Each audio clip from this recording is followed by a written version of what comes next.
welcome to season 2, our 6th episode of The Final Glass, where we drink our way through our marital issues. Indeed. Using And movies and history Yeah. to discuss things. I'm Ruthie. I'm Jacob. And we like to base things on the Oscar Wilde quote. It's about absinthe, but it applies about any kind of alcohol, which is after the first glass, you see things as you want to see them. After the second glass, you see things as they are not. And after the final glass, you see things as they truly are. And that's the most horrible thing of all. Indeed it is. That's horrible. I can think of some places that never get to that final glass. Exactly. And maybe should. But tonight we will. Tonight, yeah. Well, tonight, actually, the final glass is the final episode of the thing we watched. Yes. So that was pretty bad. Let's go ahead and, long story short, your ensemble.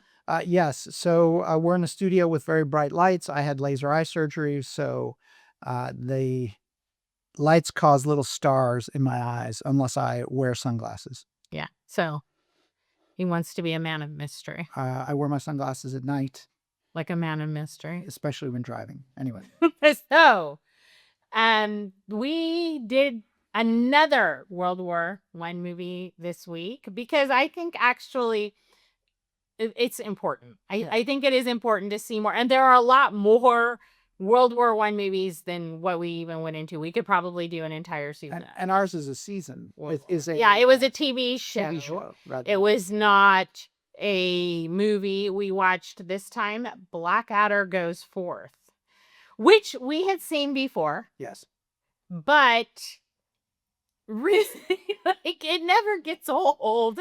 Rowan Atkinson, comedic genius. He is a comedic genius, and it was kind of weird to see him talking. Exactly. Not the Mr. Bean that we're used to. Yeah, but it was, and of course, Hugh Laurie, who is playing the photo negative of Dr. House.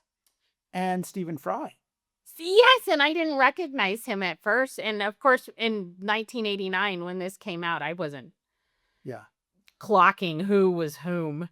So anyway, he was also, I mean, everybody. Okay, the thing is I don't think there was a bad performance. Not even the Pigeon. Yeah. Pigeon also gave a good performance. So, and it only lasted, this season of Blackadder, at Blackadder Goes Forth, the World War I, only lasted 6 episodes. Yes, it's 6 episodes. However, due to licensing restrictions on Amazon Prime, we were only able to catch up on 3 of the 6. Yes. The good ones. Well, they were all good. I think they were all good. But we did miss the airplane episode. So our apologies. We won't be going into that one. We'll be going into the other. You can't trust memory on that stuff. No, you really can't. You can't. So, but it did take like quite a bit. There was so much to cover. And it's funny because, so when this came out, people thought that it was going to be just too rude to the soldiers, the military who had lost their lives in World War I, to their memories and whatever. I think that's interesting though, because this actually came out post MASH. Yeah. But World War I was still within living memory. People still remembered their grandfathers telling war stories. Right. It was. But again, so was MASH. And of course, MASH was a vital part of our growing up. And the same kind of humor. I mean, the American version, not the British version, but the same kind of absurdism, which to me seems to be the way that people deal with war movies. Yeah, and it was based on a book and a movie, Oh, What a Lovely War. No, it wasn't based on that. It came after. Oh. So this was okay, yeah. So no, it wasn't a book. It was a poem or a radio play, I think. And then it was a stage play, and then it was a movie. But so this was in the 60s, and it's actually it's features in an episode of The Crown. So in case somebody got that. But that was kind of like the first really big absurdist treatment. Oh, What a Lovely War. And then this was, 20 years later. Yeah. Pretty much exactly 20 years after the movie Oh, What a Lovely War. Yeah. And the thing with absurdism is that it makes its point, but it doesn't always. A lot of times people will remember the absurdism as though it was the truth rather. And we saw this in the 2008 election in the United States because everybody remembers Sarah Palin saying, I can see Russia from my house. But that never happened. No, that wasn't Sarah Palin. That was Tina Fey. But that people now think it was Sarah Palin. So the absurdism that is in Blackadder, which I actually think Blackadder handled it much better than Oh, What a Lovely War. The absurdism is necessary to deal with things, to get to kind of like a deeper truth tone. But the problem is that there are some people out there who cannot tell fact from fiction. Yeah.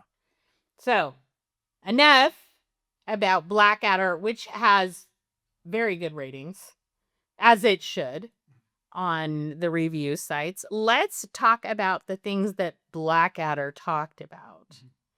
So first and foremost, right? But maybe it's worth having. Yeah. Oh, let's have our drink. Yes.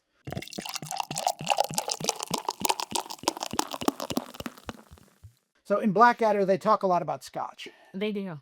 And so, Scotch. But they drink a lot of gin. So if you want to talk about yours. So yes. So again, my platonic ideal drink is Tanqueray Rangpur, which I am going into tonight.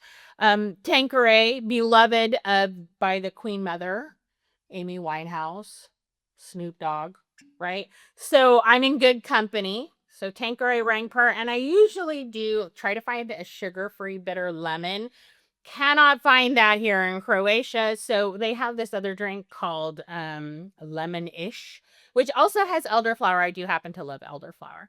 So I kind of add this, and it's mostly close to it. It's good enough, I think. It's not bad. And some people might prefer this to bitter lemon. I did actually get to have a drink named after me. The Bitter Ruthie. The Bitter Ruthie, yes. So that's what I'm having tonight. I'm having my Balkan version of the Bitter Ruthie. Yeah. And I'm having North British Distilleries 17-year-old signature vintage. So this is Scotch whiskey, and that is what they drank on the show. It's pretty color. And that is what the men in the trenches in World War I would have probably preferred. So true to life. Would have preferred. Rather than coffee made out of mud. Exactly. Fix us some coffee, will you? And try to make it taste slightly less like mud this time. Not easy, I'm afraid, Captain. Why is this? 'Cause it is mud. Or not being shot, but. Well, that too. So, cheers. Cheers.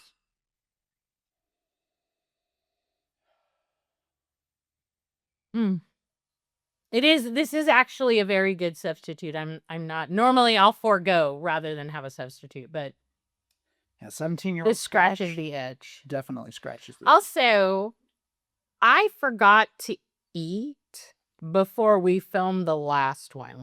Last one we filmed was on Good Soldier Schweik.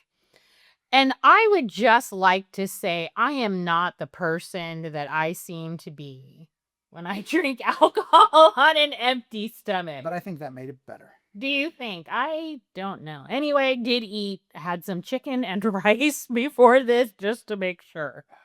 I'm disappointed, but hey. So, first episode was not allowed. So we started with the second episode. And of course, the running theme here and the gags are all that Captain Blackadder is trying to not get sent over the berm into no man's. He's avoiding going over the top and getting shot. Yes. And so in this particular episode, first they try calling and he's like, he says that there's phone line problems.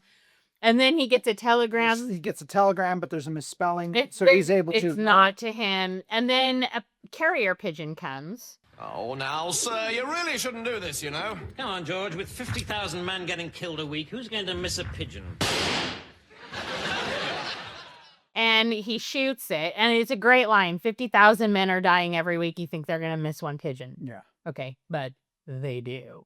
Indeed, they do. They do. And the funny thing is, this seems like a comedic setup. It is a comedic setup. It's also true. There was one part that wasn't true. The pigeon wouldn't have come to him. He would have sent the pigeon out because the pigeons, of course, go to where they're whatever their pigeon brains call home. Yes. So, but talking about communications more broadly, trench telephones did indeed. Not reliable Not because they reliable. could be bombed. They were on the fritz. They could be, like it was easy to cut them off. Yeah, and they were sound color. They were sound powered phones. So Right. basically, you would have to crank it, get an electric signal going, and then talk into it. So it's not like they had big batteries attached or any of this stuff. And one of the countries did have wireless. Who was that? Germany. Germany. And it was a good thing, well, for them. I mean, like, I'm not like the Kaiser's biggest fan or anything, but they actually started installing wireless relays. All of their ships were outfitted with transmitters by 1909.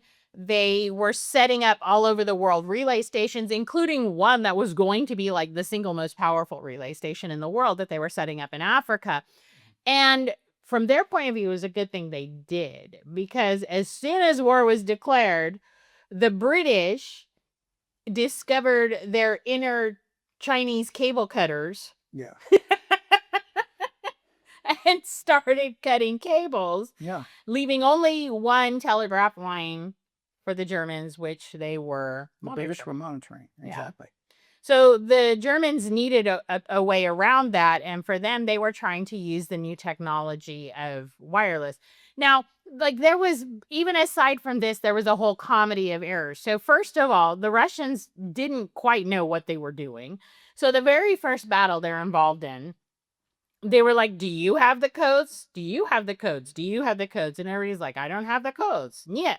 So they started just transmitting in the clear. Yeah. They're like, hey, Bob, I'm sorry. Hey, Ivan, we're going to go ahead and try to, sweep this way. And so the people they were facing, of course, were well aware of what was going on. Yeah. But that's a very Russian army mistake right there. Yeah. So the armies quickly switched to one-time pads, which is a way of encrypting and decrypting things as long as both sides have a copy of the pad. Right. So the way that the pad works is it changes every day or after every message.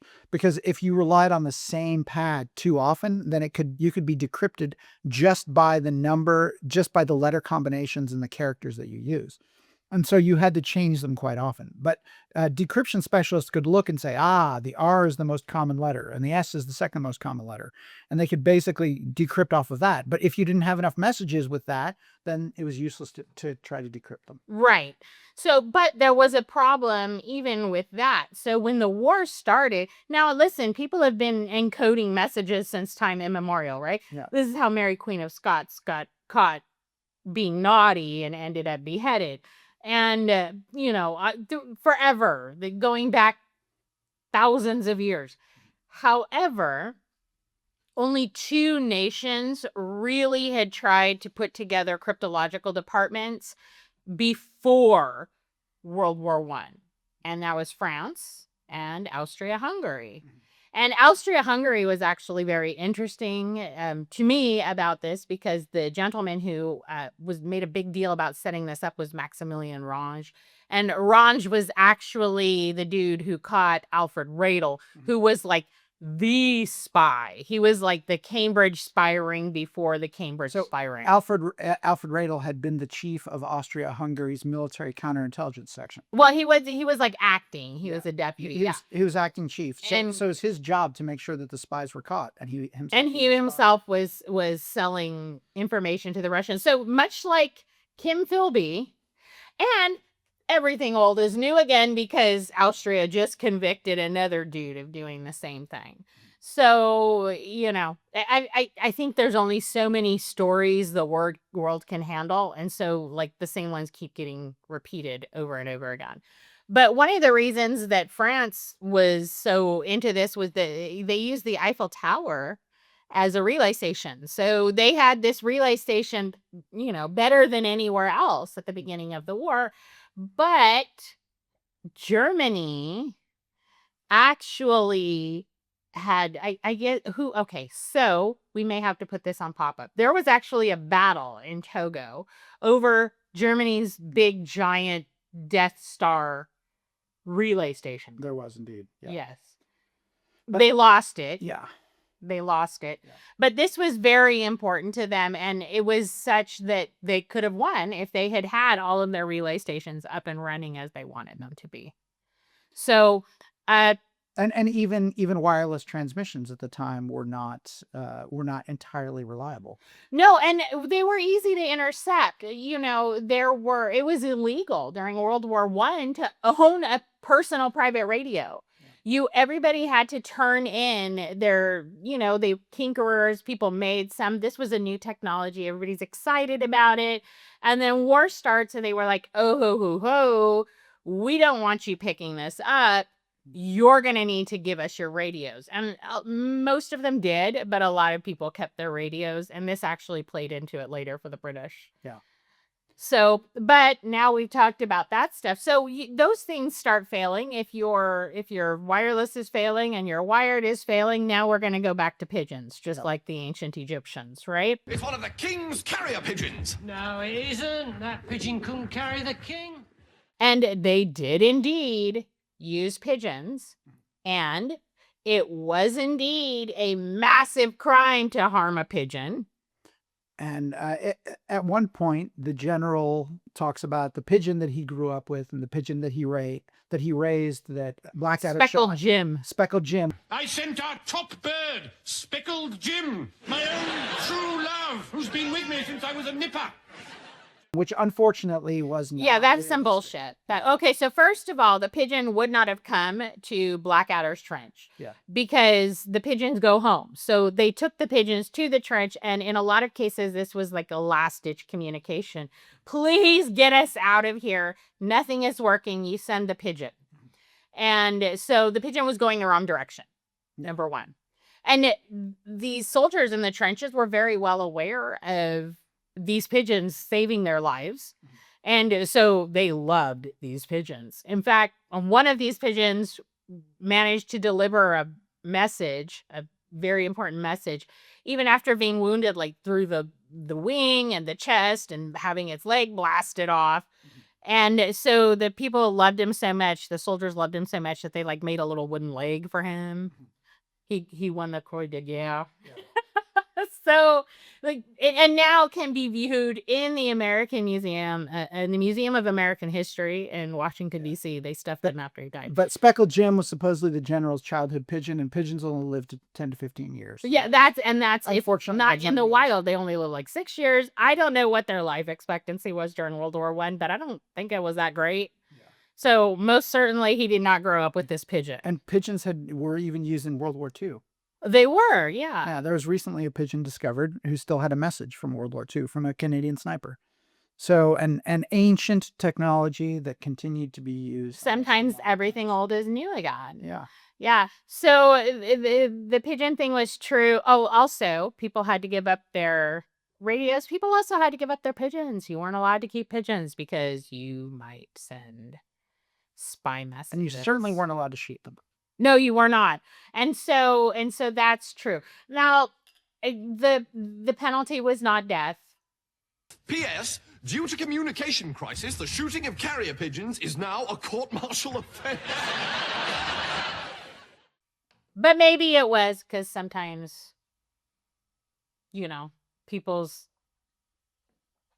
egos Speckled Jim tick over. We actually do. I'll put this up. So Blackadder and his guys were in Flanders. We actually do have photos from there. And one of the places that we made sure to visit while we were there was the place where they shot deserters. And that was it kind of looked a little bit like they presented in Blackadder. Not really, but kind of.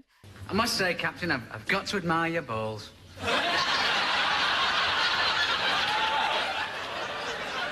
Perhaps later. And there is a memorial there now, and it's profoundly moving and sad to see, because so many of these people who were killed, who were shot for desertion, it was something that we recognize now as a mental illness reaction to a completely horrible situation. And the situation on the ground was horrible. It was absolutely horrific. 50,000 men were dying a week. There were Yeah. some battles where there were hundreds of thousands killed.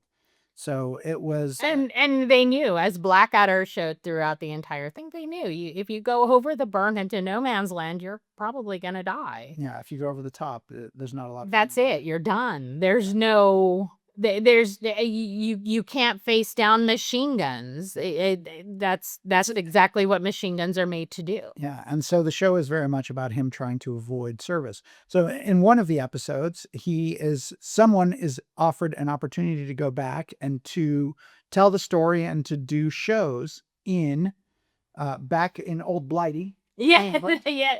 Well, it's first they tour and then they're going back. Yeah. Yeah, and then they're going back. And so World War I drag shows were really a thing. Hello, Captain. About time. Where the hell have you been? Oh, I don't know. It's all been like a dream, my very first ball. Okay, we call them drag shows now. They did not have the word drag then.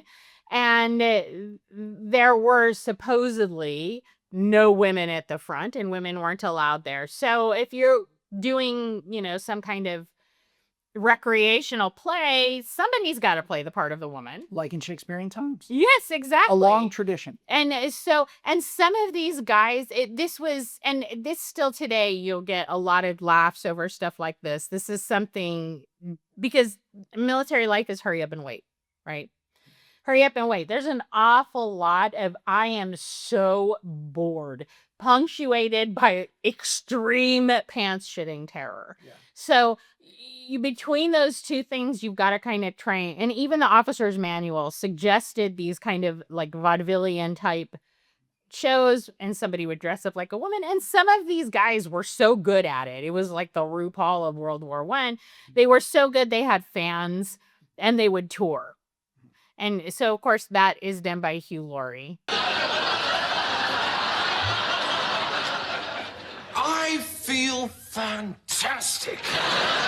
Gorgeous Georgina. Yeah. Georgina. And he does a fantastic show. He's actually a very pretty Georgina. Tall, very tall. Yeah. He was a great-looking man back then. Or woman. Well, he's still a great-looking man. Depends. Now he's much more famous. He is much more famous and more curmudgeonly, apparently. Yes. So with that, we might want to do our second close. We might.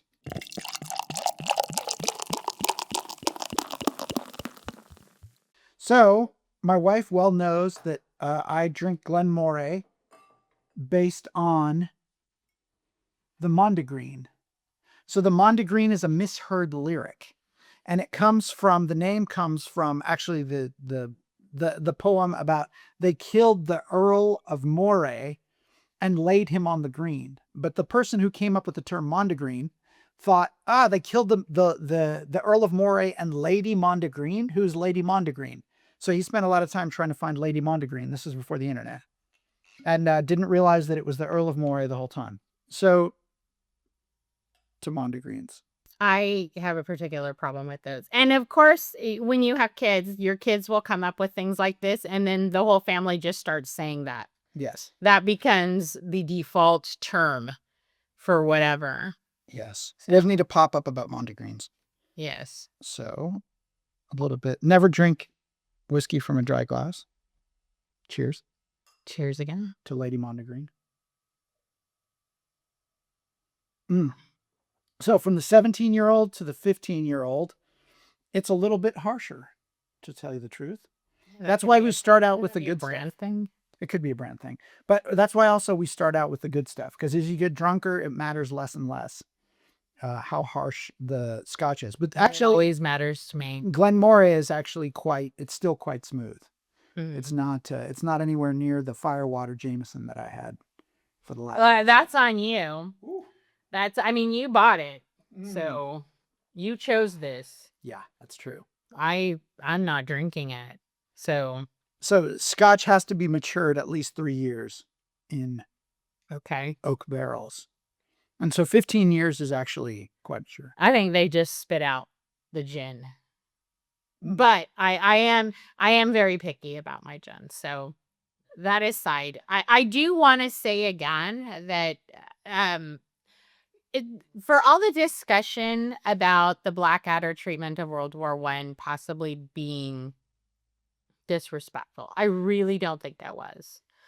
I really don't see that in there. And as we discussed when we were talking about Schweik, the military use and love of absurdist, dark humor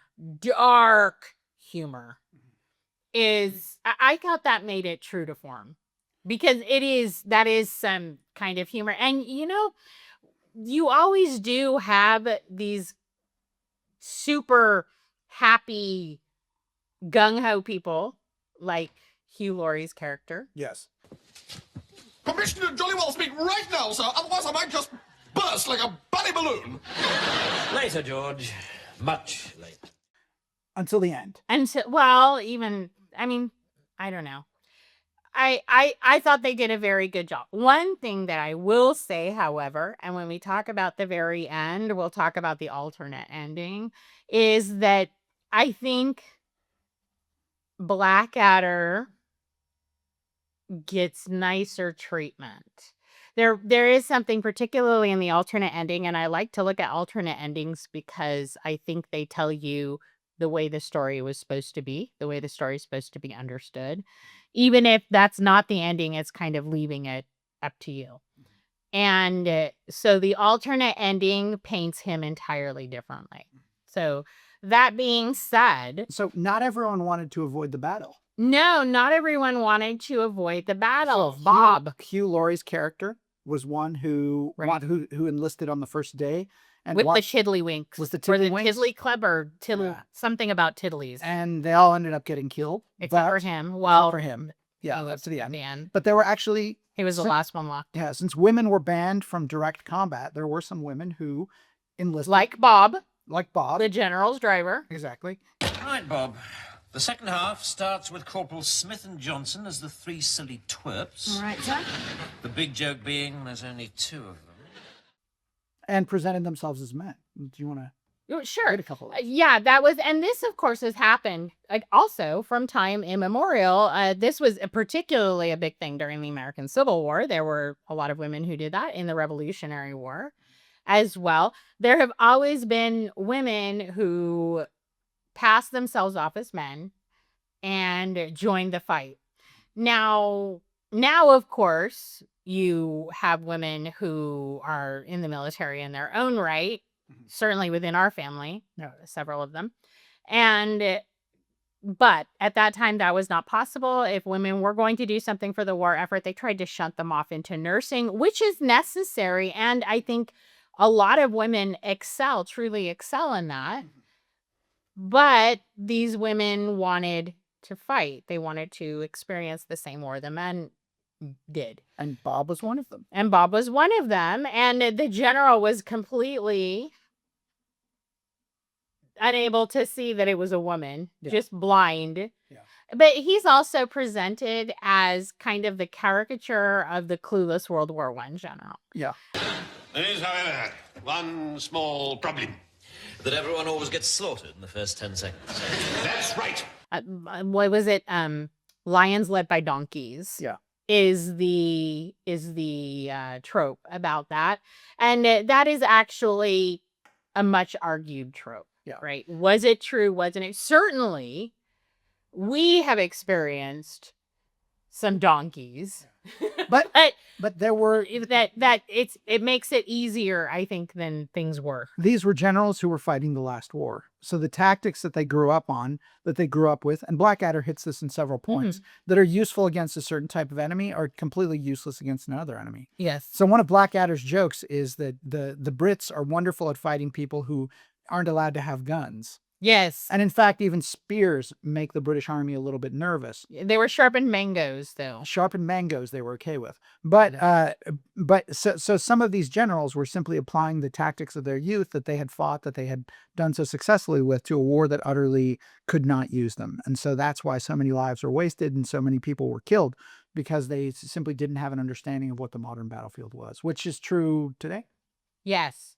But I also think that we need to acknowledge that no matter how good somebody is, no matter how much they understand, that technology can very much outpace people who are using the technology. And we kind of see this echoing today. Yeah. Technology is just raging forward, and nobody is quite sure how this is going to end up. But you can't really, you can't put the cat back in the bag. No. You can try, but all that does is make you the Soviet Union in the 1980s. Yeah. So let's talk a little bit about those women who... Sure. So the most famous was actually a Serbian woman, and her name was Milunka. I have it this ring down. Yes, Milunka Savic. So she was Serbian. She was actually wounded 9 times, which is amazing for medical care. 9 times. So of course, one of the times she was wounded, she went in, and they were like, "Obviously, madame, you should not be where you are." But the story goes that she was such a good soldier that they were like, "Okay, we're going to let you go back." Yeah. I don't know how true that is. I do know that she was back on the front lines. She survived until the 1970s and, or maybe the 1980s. I think it was the 1970s. And anyway, it was around that time. And the Yugoslav government did, like a year before she died. She had a really rough life. And like a year before she died, they were like, "Oh, we'll give you an apartment in Belgrade." And then she died. Yeah. So she was the most famous. She was very highly decorated. There was also a Austro-Hungarian woman. On the other side, Victoria Sava. Yes. Socks, I think. Sobs. Yeah. So she joined, her father was wounded, and then he came home, and then she was like, no, you're not going without me. So she went with him. And there were a few people who knew that she was female, but they didn't give her secret away. What gave her secret away was that a boulder was loosened. She was on the Italian front. The boulder was loosened by some fire. Fire, not fire. And so it came down, it crushed her foot.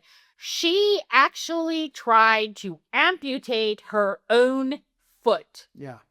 To get away. So right there, anytime someone says, "Oh, women don't have the intestinal fortitude of men in battle."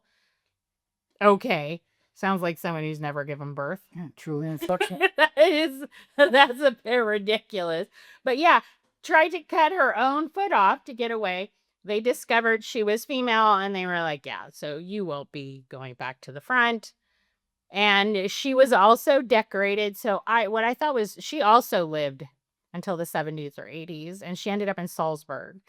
And what I thought was interesting about her was that when she was older, she adopted a woman who was 20 years younger.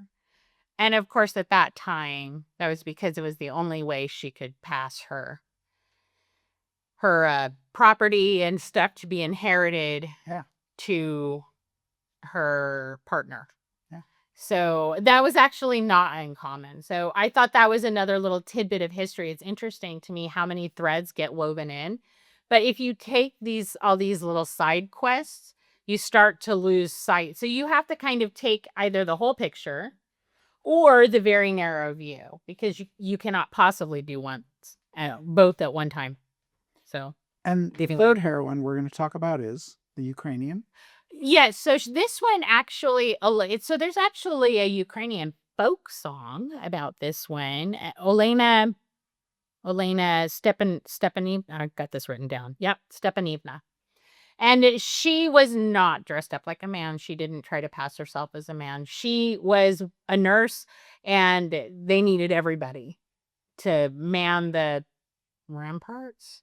What's the saying? Person the ramparts. No, man the ramparts. Man the lines. I don't know. So she picked up a rifle and fought with them. And then when that was over, she went back to nursing. And so there's a folk song about her. And I thought, oh, well, It's a folk song, so maybe it's one of those where it's about a bunch of different women. No, there are pictures of her. You can find pictures of her online. So she's actually very pretty too. So So a lot of these Bob things- was not unusual. Yeah, ancient, but within living memory, we still have these. Mm-hmm. Yeah, Bob was not unusual at all. So The Russian Revolution, a theme throughout Blackadder. And they've abandoned the Eastern Front. And they've overthrown Nicholas II, who used to be bizarre.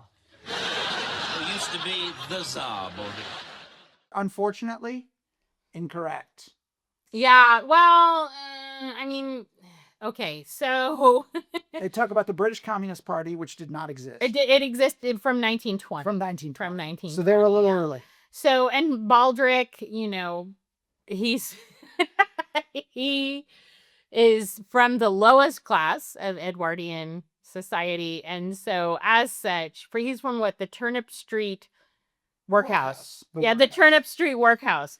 And so when he hears about of course, there were 2 Russian revolutions in 1917, right? Yeah. There was the first one where they got rid of the Tsar, but not all the way.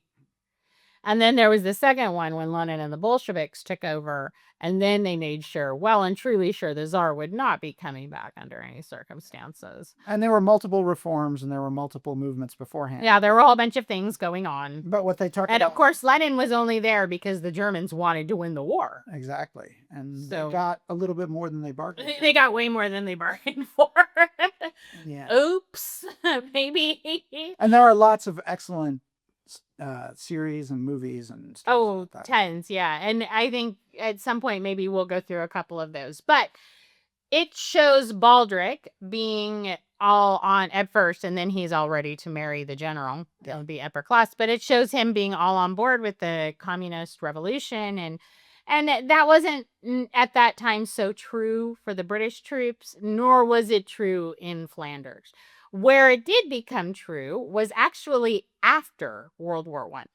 And then the Brits and the Americans, I don't know if the French did, but the Brits, I have to look that up. The Brits and the Americans sent troops to kind of try and end this Bolshevik threat. Yeah. That didn't go over so well. And there actually were British troops that mutinied. But this was in 1918, 1919, not 1917. And the U.S. It's not in Flanders. Yeah, and the U.S. sent Marines and some of those other things. They don't talk about this specifically. No. This is just But the side- class side conflict quest. would have been there, but the communist conflict would not have. Right. And if you really want to get into it, there actually was a mutiny in 1917, but it was the French. Yeah. And it was the French who were mutinying, kind of inspired by the Russian Revolution. This was put down by a man who became known for being a collaborator with Hitler, Philippe Pétain. Yeah. But he put it down, and he put it down heavily. This also is probably what led to Badahari being executed as a spy, because the French had to take the attention off this mutiny that had gone on, because their soldiers, they were exhausted, they were dying. It was a meat grinder, right? I don't know that I can blame them. And one of the most effective pieces of communist propaganda was the bayonet has a worker at both ends. Yes. So, however, as soon as the Russian Revolution concluded, they had to hold off against the Germans as well. Yes. And so the same troops that had mutinied and had rallied to the cause of the people and were against the government were now put back on the front lines instead of attacking the Germans, defending against them. So, and I do. So we were in New York City. It was last summer, I think. And we were walking down Wall Street, just kind of taking in the sights and the smells, which is mostly key.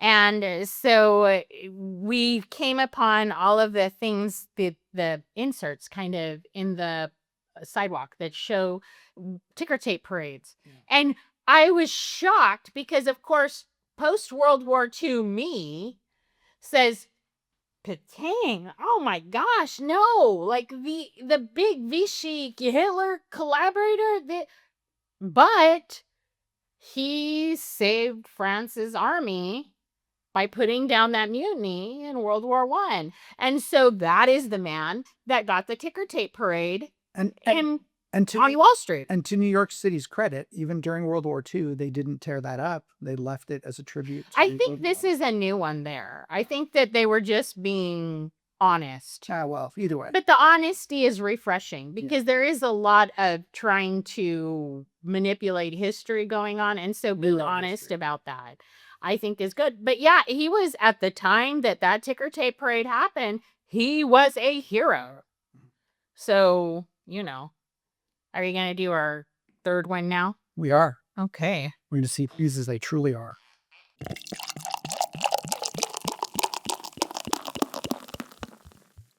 Oh, I don't know if we want to do that. That's World War I. Yeah. Well, I think actually, like we said then. Obama, 10-year. Okay, so whenever my husband pulls out this, I think it's Orban. And the first time he pulled it out, I was like, why are you drinking Orban's whiskey? Like, why would you do that? And also, who paid for Orban's whiskey?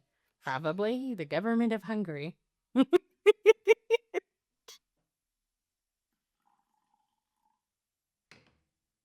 More cheers? More cheers.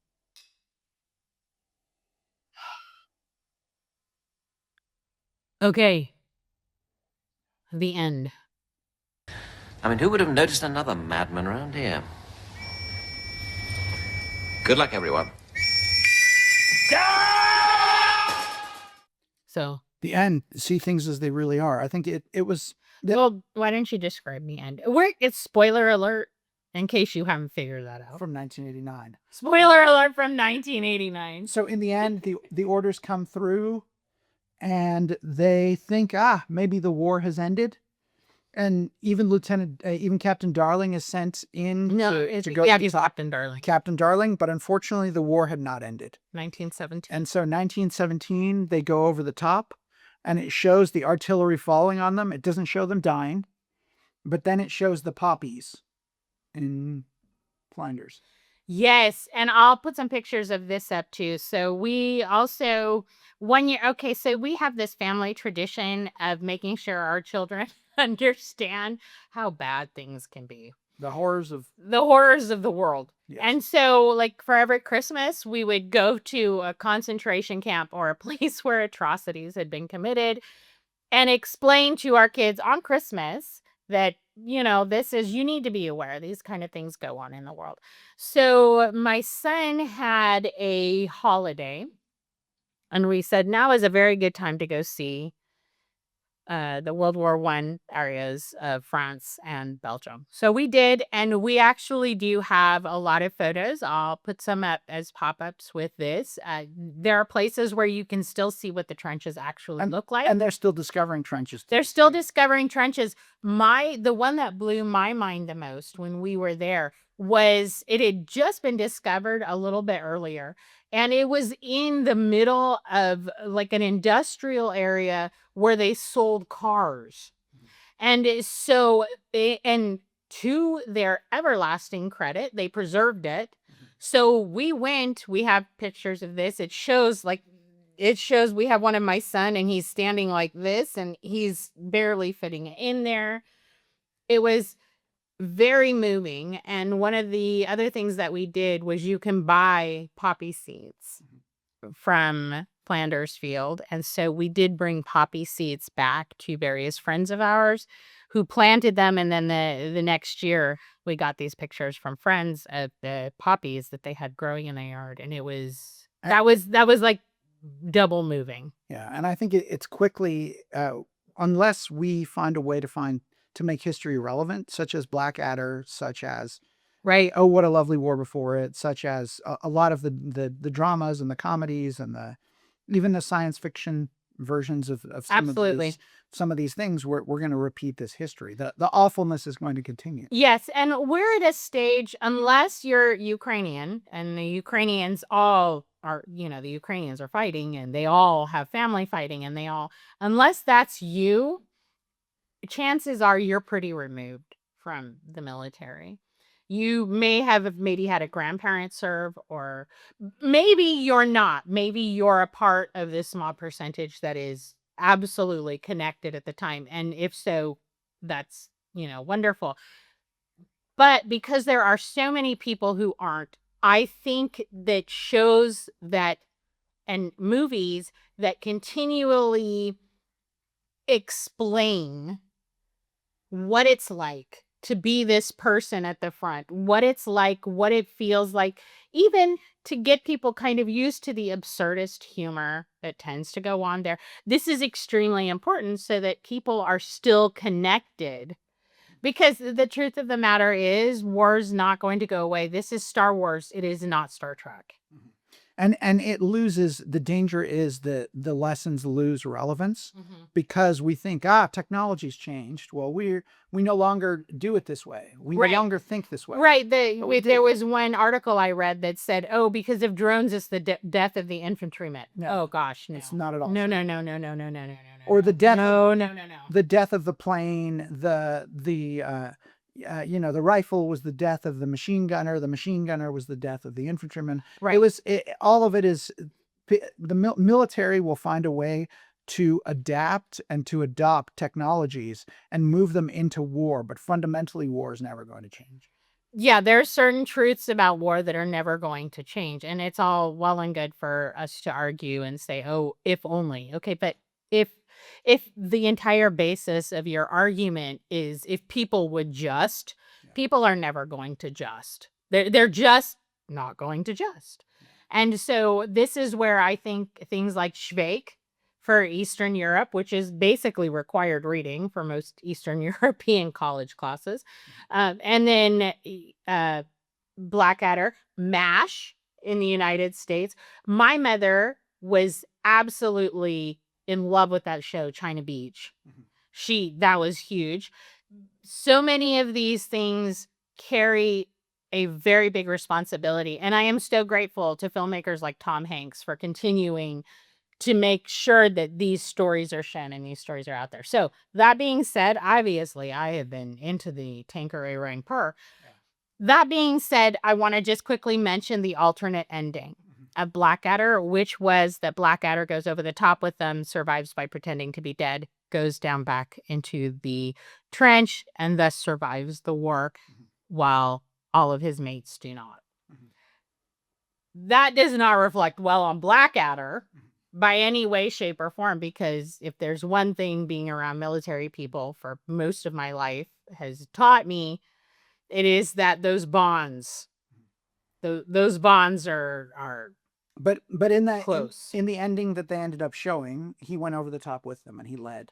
Well, he went over the top with them in the alternate ending as well. Yeah. But what I'm saying is I think the alternate ending tells us more about what Blackadder was than about what the war was.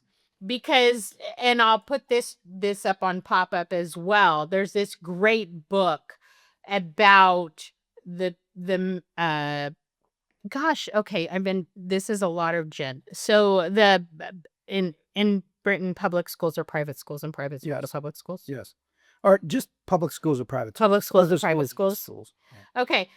This will also be on pop-up, but there's this great book that I read that talks about it. And there was this absolute sense of duty amongst them, and they lost their lives in huge numbers. And a big part of that was they weren't going to send their mates out without. And the Hugh Laurie character truly was heroic. Truly. In the end, when he went over the top, he did go over the top with his soldiers. And he understood. Even though he was offered a way out. He was offered a way out, and he understood what he was doing. I think that's the key. If it's bravery if you understand the dangers that you're in. God, that final glass. Oh, good Lord. Okay, well, this is, unfortunately, next week, we will not be covering a subject any lighter at all, because we will be watching the Battle of Stalingrad, their enemy at the gates. Yes. Although I will say Jude Law and Joseph Fiennes are some eye candy. And Rachel Lee's. Oh, she's also eye candy. So it's like an eye candy war movie. Yeah. Okay, final glass. They were dirtier in real life. Okay, yes, that's true. So, see you next week. See you next week. What to do?